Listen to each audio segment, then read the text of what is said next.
Pablo Arango Robledo nació en Manizales, Caldas. Se graduó del programa de Comunicación Social y Periodismo en el año 2013 en la Universidad de Manizales. Trabajó por 2 años en Cale Noticias, donde también fue presentador. A la corta edad de 28 años está posicionado como uno de los mejores reporteros del City Noticias. Además, se encuentra estudiando Derecho en la Universidad de la Gran Colombia en la búsqueda de fortalecer sus cubrimientos judiciales y sus conocimientos en esta rama del periodismo. El papel que cumplen los periodistas, que no pueden suspender su labor, es esencial, pues en épocas de aislamiento las personas recurren con más frecuencia a los medios de información. También se hablará sobre las ventajas y desventajas del periodismo durante esta pandemia y su labor social. Además de la ética del periodista, los retos en un país como Colombia, sus opiniones frente a la libertad de expresión y de prensa, teniendo en cuenta los hechos presentados en la primera semana de mayo, con la investigación de Revista Semana en la que se acusó a varios miembros del Ejército Nacional por espionaje a diferentes periodistas, políticos, generales, ONGs y sindicalistas. La lista son más de 130 víctimas. Bueno, antes de empezar con las preguntas, el periodista Pablo Arango hará una primera exposición y daremos paso a las intervenciones de los medios. Tiene la palabra Juan Pablo. Pablo. Hola, muy buenas noches para todos. Primero que todo, muchas gracias por la invitación, muchas gracias por este espacio. Me parece que es una excelente oportunidad para debatir, para argumentar, para hablar sobre el tema de lo que está pasando con el periodismo en toda esta época tan difícil que estamos viviendo, y sobre todo porque siento que ha cambiado la labor no solo de los periodistas, de la sociedad en general, pero nosotros como periodistas necesitamos desde ya empezar a pensar cómo podemos ocupar un excelente lugar en la sociedad y cómo podemos aportar para el manejo de esta situación, de esta crisis en el país. Daremos paso a las preguntas con los medios de comunicación. Se les recuerda que tienen que ir solicitando el turno, se identifican con nombre y medio y los periodistas tendrán una intervención máxima de 2 preguntas. Entonces, empezamos con Carolina.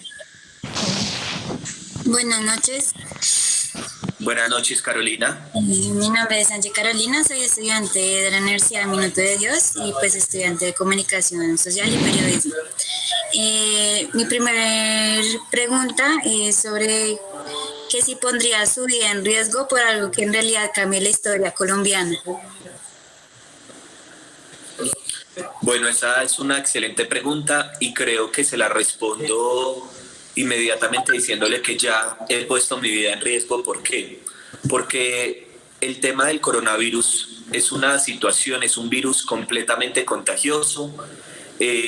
Nosotros los periodistas hemos tenido la opción en ciertos momentos de trabajar desde nuestra casa, es decir, de tener teletrabajo, pero en ciertas situaciones se necesita que un reportero, al menos un reportero o 2 de los noticieros estén en la calle. Y entonces, como se necesita que alguien esté en la calle, ya de hecho, en mi caso, ya he estado durante varios días haciendo periodismo y reportería desde las calles de Bogotá. Eso sencillamente es exponer la vida porque, como les digo, es un virus completamente contagioso, pero en el momento en que me dieron la orden de que devolvía a las calles, que tenía que regresar y que tenía que cubrir las noticias en este momento estando desde las calles capitalinas, lo pensé, lo analicé con mi familia y al final creo que tomé la decisión de tener autocuidado, es decir, de protegerme de todas las maneras con medidas de bioseguridad, pero también prevaleciendo la profesión. En este momento las personas están necesitando de periodistas, de información, y yo siento que es un papel fundamental el que estamos viviendo nosotros, y si ese papel se necesita cumplir estando en las calles, pues bienvenido el reto. Muchísimas gracias. Seguimos con Alejandro. Buenas noches, Pablo. Le habla Daniel Moreno de Uniminuto, estudiante de Comunicación Social y Periodismo. Hola, Daniel. Buenas noches. Bien, el día de hoy se conoció el caso de Olímpica Estéreo, que es la 4ª emisora más importante del país. Lo que pasa es que esta empresa tuvo que despedir a 50 personas entre periodistas y personal técnico.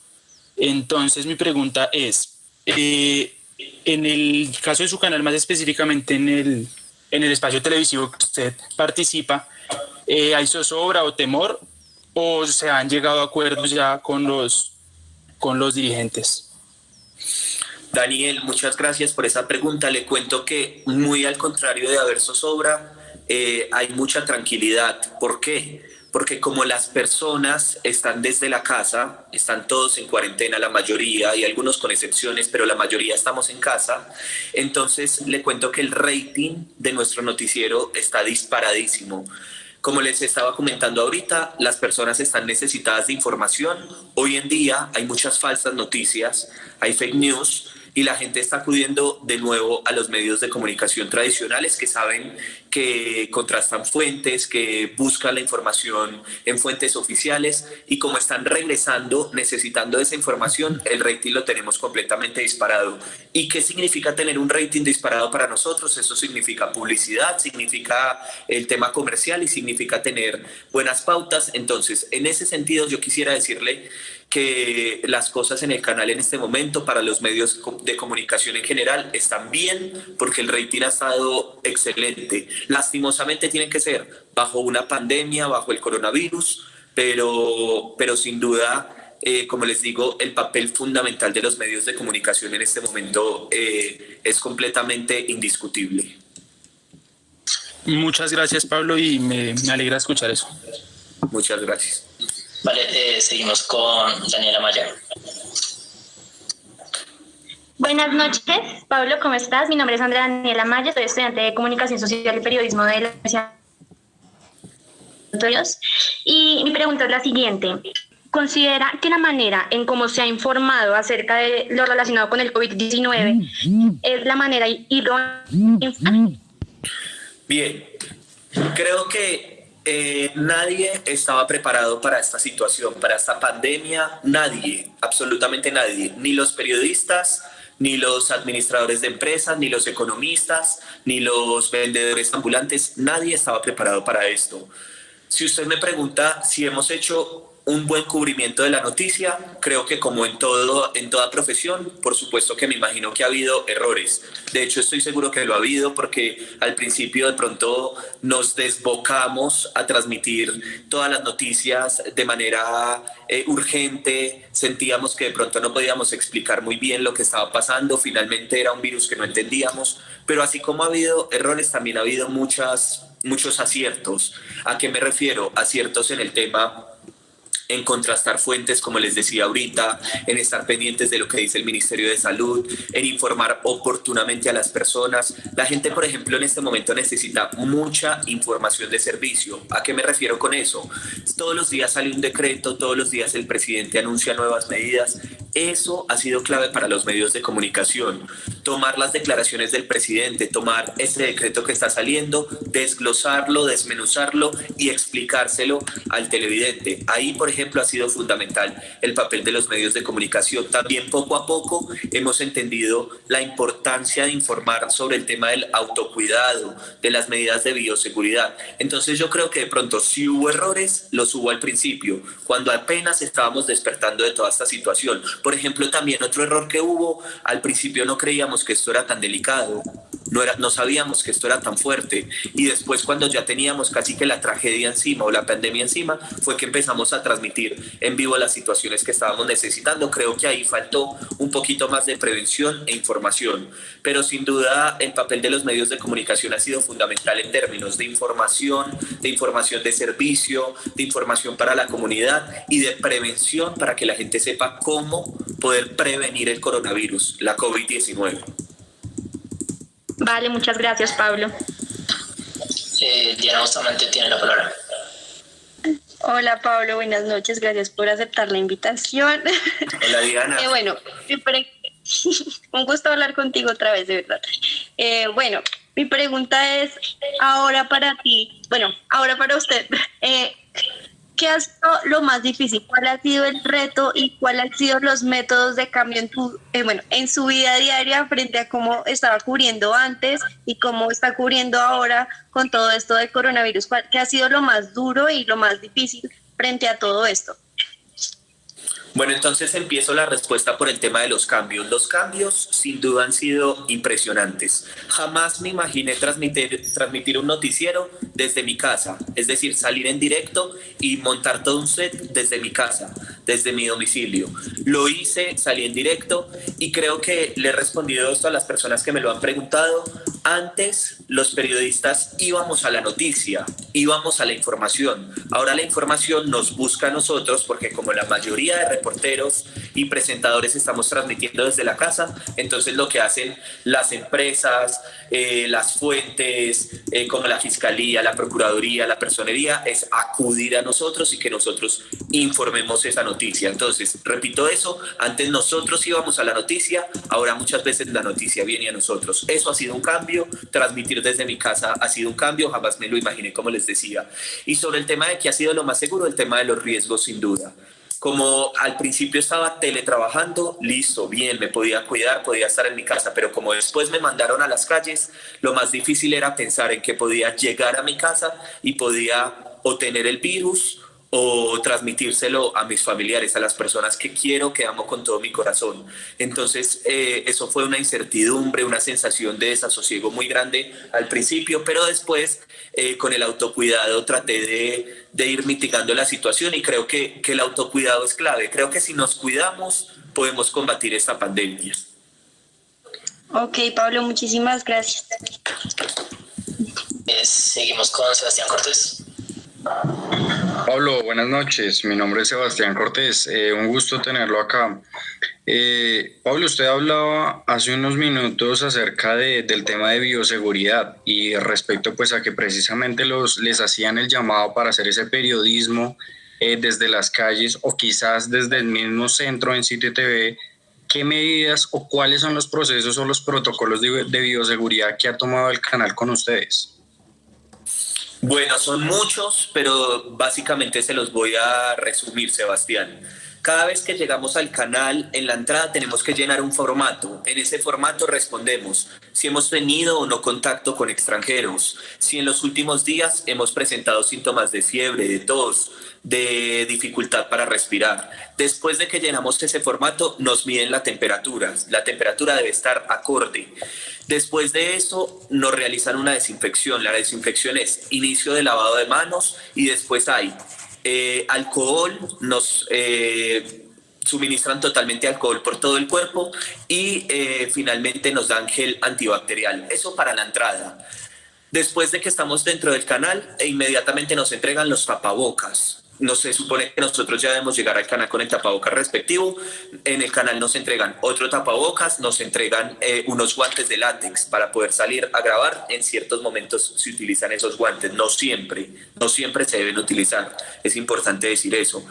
En temas, por ejemplo, del micrófono. Antes utilizábamos el micrófono duro, el micrófono de mano, el que va hacia el invitado. Se sigue utilizando, pero tiene un plástico protegiendo ese micrófono. Nosotros los periodistas ya no lo utilizamos para nosotros, sino para el invitado. Nosotros llevamos micrófono de solapa, para no tener que siempre hablar por ese micrófono y estar entrevistando a otra persona, sino que nosotros tenemos nuestro propio micrófono y la cámara se pone a dos micrófonos. Micrófono 1, que es el de solapa, el que lleva el periodista, y micrófono 2, que es el del invitado.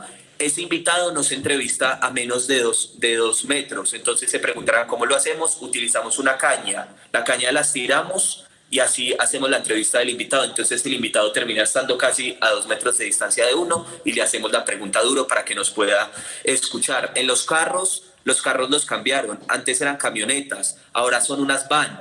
¿Para qué? Para que el periodista vaya adelante, atrás vaya el camarógrafo y más atrás vaya el equipo que está transmitiendo. Es decir, que no haya contacto cercano entre las personas.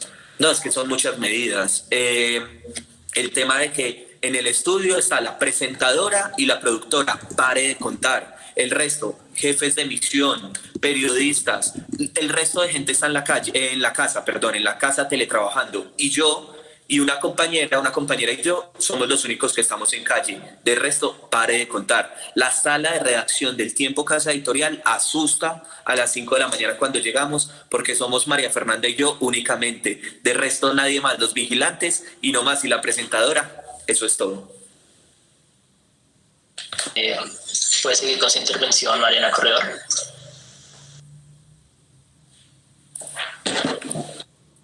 buenas noches, Juan Pablo. Hablas con Mariana Correa. Hola, Mariana. Mi pregunta es la siguiente. El papel de los medios masivos o de difusión antes estaban perdiendo como la credibilidad debido a lo que mencionaba usted antes de las fake news. Entonces, lo que hacían los ciudadanos o la sociedad es irse a medios que no son tan reconocidos para buscar la información verdadera.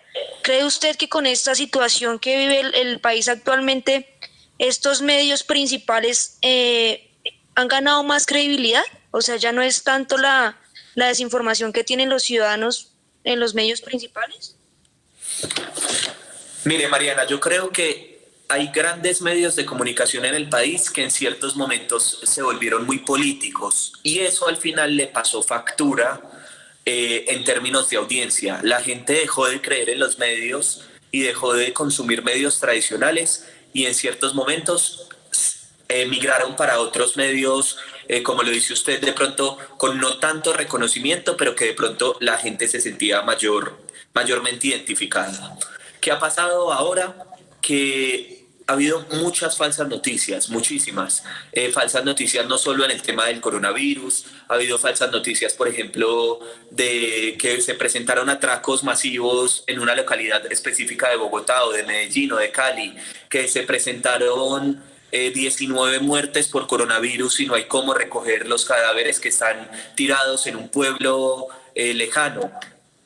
Aspectos así, aspectos que por supuesto no han sido reales en ese momento y que han sido o negados o simplemente no han sido informados por los medios tradicionales.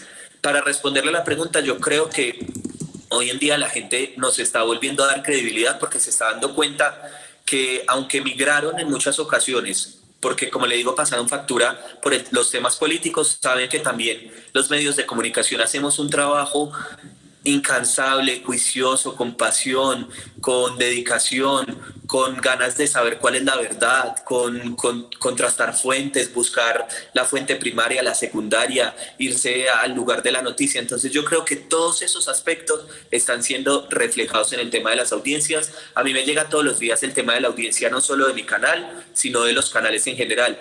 Y le cuento, Mariana, el rating para los canales todos estaba regular. Y para todos ha mejorado, para todos. Entonces, creo que es una invitación para los medios de comunicación, para los periodistas, para que aprovechemos, como le digo yo, este cuartico de hora y no dejemos de nuevo ir a la gente, sino que sigamos estimulando a los televidentes con noticias serias, con noticias verdaderas, con no confundir política con periodismo, o sea, con hacer periodismo de verdad, con la esencia del periodismo, que es el servicio. Muchas gracias. Ahora vamos con Valerie Ojeda.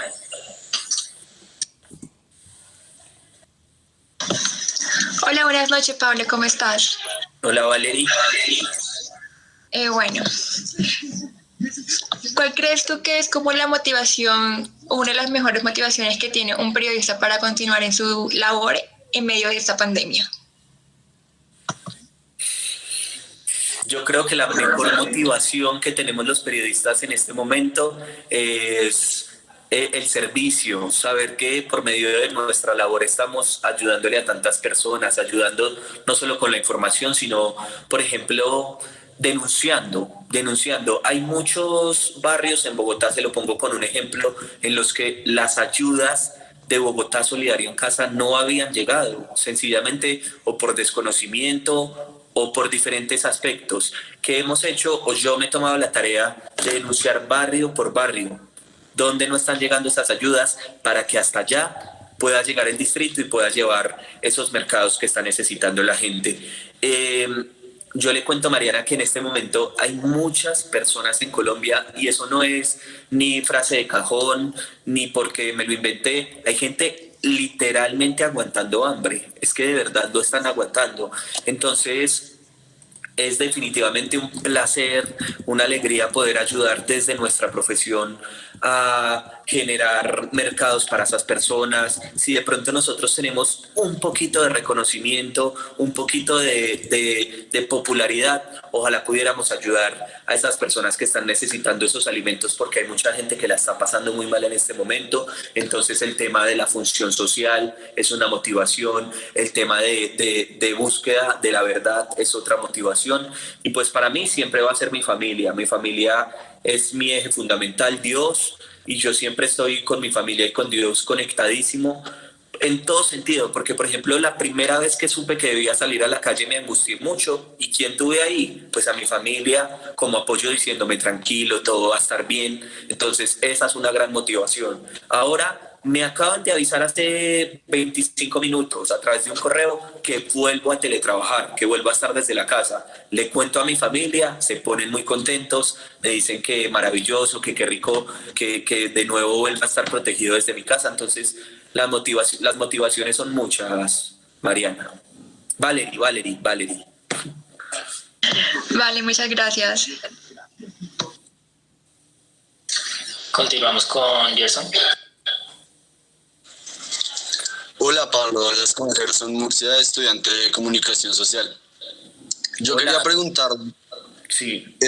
si usted cree que estamos hiperinformados con respecto al tema del coronavirus y quizás se le ha restado interés a otros temas igual o más importantes que este. Esa es una excelente pregunta y esa es una crítica que nos han formulado mucho a los medios de comunicación. Prendo el televisor y solo veo noticias de coronavirus, nos dice la gente. ¿Qué le respondo yo a la gente? Que usted prende el televisor, solo ve noticias de coronavirus y prepárese porque esto va a pasar por mucho tiempo. ¿Y por qué esa es mi respuesta? Pues porque es que el tema del coronavirus no solo nos afecta en temas de salud, nos afecta en temas de economía, en temas sociales. Todo el tema de salud que está generando la pandemia está afectando otros sectores y ustedes lo saben. Y yo me pregunto, como periodistas, como noticiero, ¿cómo voy a salir, por ejemplo, abriendo el noticiero con una noticia como una investigación penal, sabiendo que acaban de anunciar que en Bogotá va a haber un pico y género? O que en Bogotá acaban de anunciar que van a entregar ayudas solidarias en determinado barrio, o que el presidente acaba de anunciar que la cuarentena se extiende hasta el próximo 25 de mayo. Eso es lo que se tiene que informar, eso es lo que está necesitando la gente. Es que yo hay veces me quito del papel de periodista, me pongo como ciudadano, estoy en mi casa a las 6 de la tarde y ¿saben qué digo? Uy, necesito ir a ver al presidente porque necesito saber si la cuarentena sigue o no sigue, a ver si puedo salir con el negocio familiar que tiene mi papá o si puedo hacer. Entonces, claro que nos critican porque nos dicen hiperinformados de coronavirus y yo creo que la situación va a seguir. Claro, yo le podría cambiar el argumento con lo siguiente. Es que ustedes no están informando sobre otros aspectos. Claro que se puede informar. Es que no estamos diciendo que en el noticiero solo tenga que ir abordado este tema. En el noticiero también pueden ir otros temas muy importantes que están pasando en el país y que se deben informar.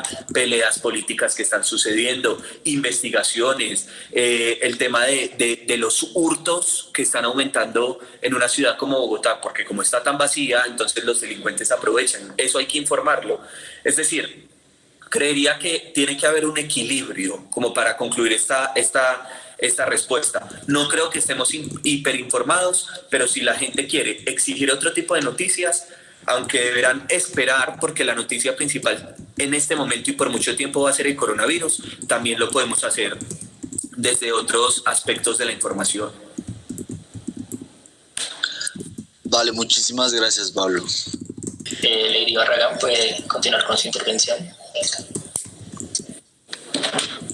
Buenas noches, Pablo. Mi nombre es Lady Barragán y soy de la Universidad Minuto de Dios. Y ya aprovechando que estamos hablando del tema del cubrimiento de otro tipo de noticias, mi pregunta para ustedes es ¿cómo garantizar el cubrimiento de esas otras noticias relevantes y tal vez un poco ajenas al tema del coronavirus? Bueno, yo creo que por ejemplo, las redes sociales. Ustedes creerán que nosotros los medios de comunicación tradicionales no le prestamos atención a las redes sociales y para nosotros es un aspecto ajeno, no, para nada. Nosotros medimos el pulso dentro de las redes sociales, vemos qué están comentando las personas, vemos qué les gusta, qué no les gusta. Como anécdota, nosotros en el canal, en City Noticias, hubo una vez un cambio en el canal y sacaron a un presentador de noticias que estaba en la noche y pusieron a otra presentadora.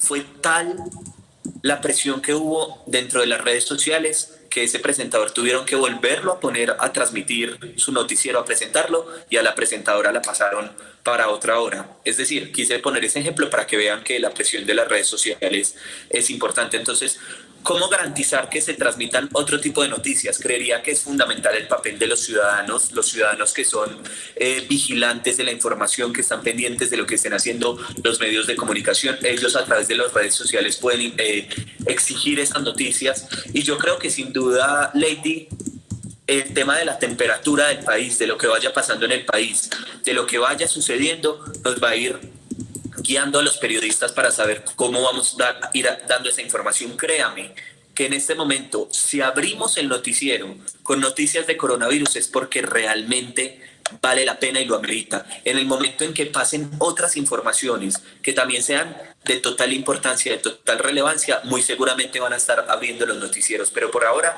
como les digo a todos, las noticias fundamentales y lo que está generando necesidad de información es, por supuesto, la pandemia. Ok, muchísimas gracias. Angie, puedes seguir con sus preguntas.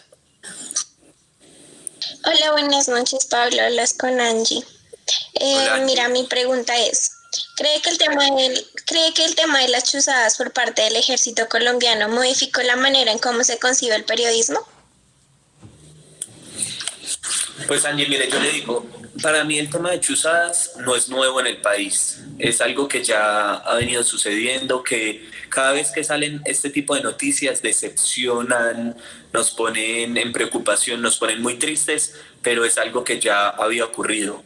Creo que en ese sentido nos ha faltado unión a los periodistas, porque ya han chuzado a comunicadores sociales y no ha pasado nada. Las investigaciones se han quedado en el olvido, no ha habido casi condenas por este tema, sentencias condenatorias. Entonces ahí creo que ha faltado unión del gremio de los periodistas. ¿Qué sentí el domingo pasado cuando estalló el escándalo, o el fin de semana pasado cuando estalló el escándalo con la revista Semana? Sentí de nuevo una decepción profunda, sentí decepción por las instituciones. Yo soy una persona que respeta mucho las instituciones y el Ejército Nacional involucrado en semejante investigación y en semejante escándalo. Y creo que de nuevo es un llamado no para el Ejército, definitivamente tampoco es un llamado para los periodistas para que nos unamos a exigir a entidades como la Fiscalía, la Procuraduría, a las entidades disciplinarias, a las entidades de control, que garanticen el trabajo de los periodistas, porque ustedes pensarán que no. Casi que todos los periodistas, independientes si trabajan en un mega medio de comunicación o si tiene mucho reconocimiento, o al contrario, si no tiene tanta visión, pero está haciendo denuncias constantes en su pueblo, en su región, también están siendo chuzados. ¿Y qué tenemos que hacer nosotros como periodistas? Unirnos, exigir investigaciones concretas para que haya un cambio, porque el tema de las chuzadas no es nuevo. Sucedió antes, está sucediendo ahora y creería que va a seguir sucediendo.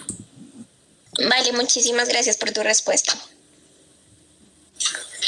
Bueno, ahora vamos a cambiar las preguntas hacia un enfoque más ético, hacia el periodismo, los retos del periodista en general, sobre censura y ética. Entonces empezamos con Diana Bustamante. Buenas noches otra vez, soy yo. Bueno, ahora mi pregunta es frente a todo lo que estábamos hablando, ya que Angie tocó el tema y tú, bueno, usted estaba hablando sobre lo de la revista Semana y toda esta investigación que por supuesto no es nuevo. Cuando inició su carrera como periodista, tuvo presente este tipo de circunstancias y otro, o sea, presentes durante su formación. Y otro es, ¿cuáles creen que sean las capacidades o como las cualidades de un periodista ético. ¿Cuáles son las cualidades para ser un periodista ético y no caer como en todo lo que tiene que ver con los sobornos, el periodismo vendido, por decirlo así?